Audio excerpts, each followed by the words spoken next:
Read a book every day for small children. Hey awesome readers, let's read this book Gold by Davidshannon.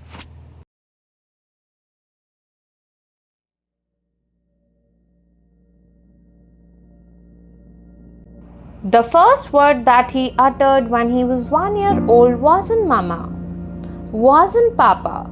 What Maxie said was gold. His parents tried to raise him right. They said, be kind, not cruel. But Max's brain got stuck on gold when they taught the golden rule. His mother hugged him every night. His father read him stories.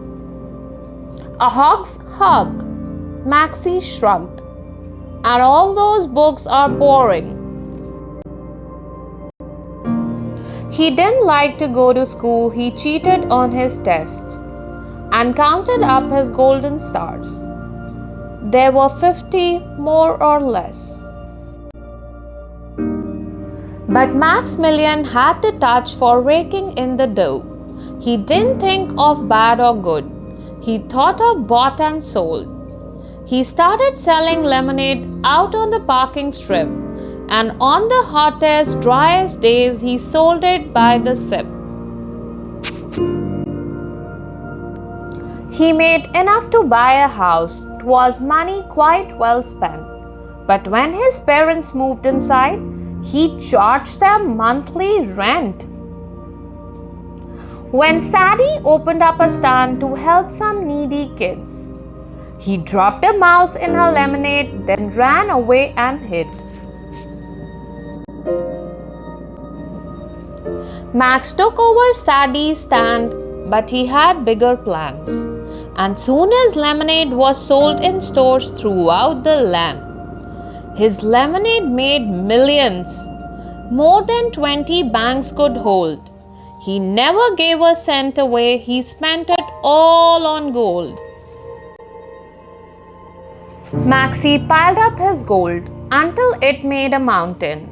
On top he built a castle with a fancy golden fountain, statues, clocks, and coins and bowls.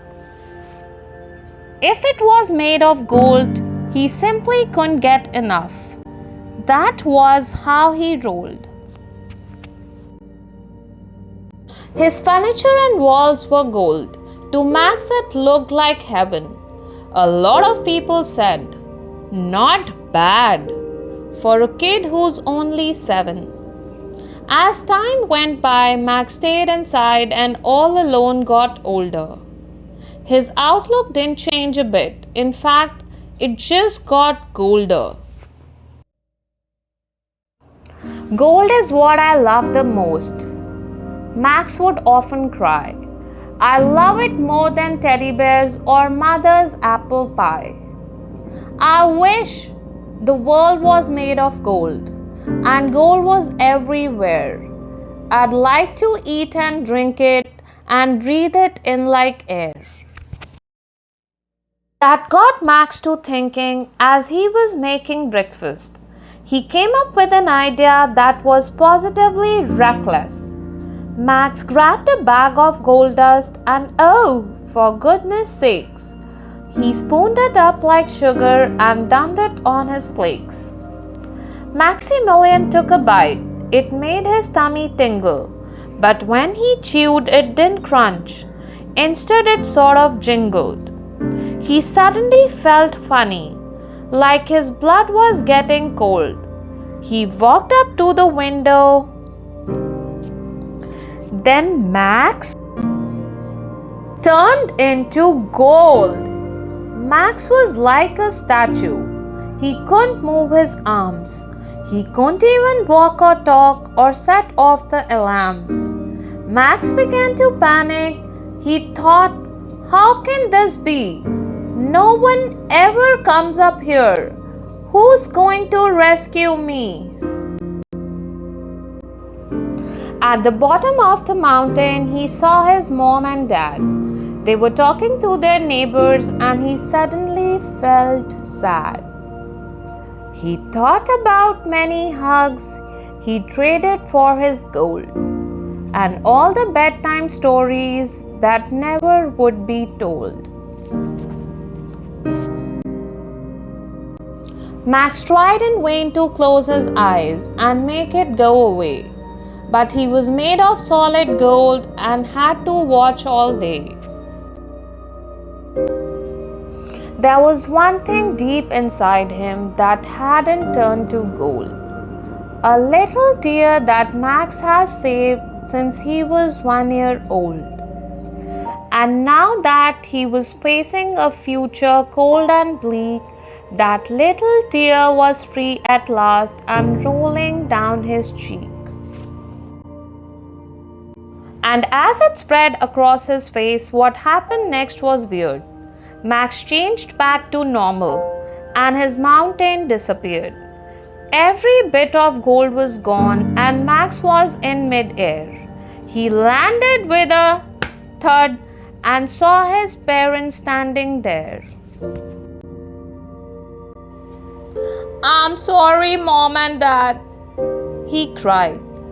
"My gold was just a lie." His mother hugged him twice and said, "I'm going to bake a pie." His father hugged him too and said, "That reminds me of a story." And Maxie hung on every word. So what if it was boring? They asked the neighbors over and Max made lemonade. He gave them each a tall, cool glass to sip on in the shade. "My gold is gone," Max told the crowd. "But please don't think I'm poor. I've made millions from my lemonade, and I'll make millions more." He apologized to Sadie, the plucky neighbor girl.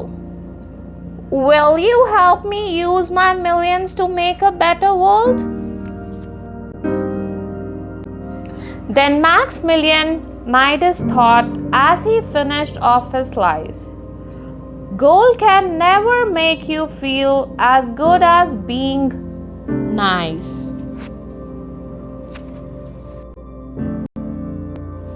The end.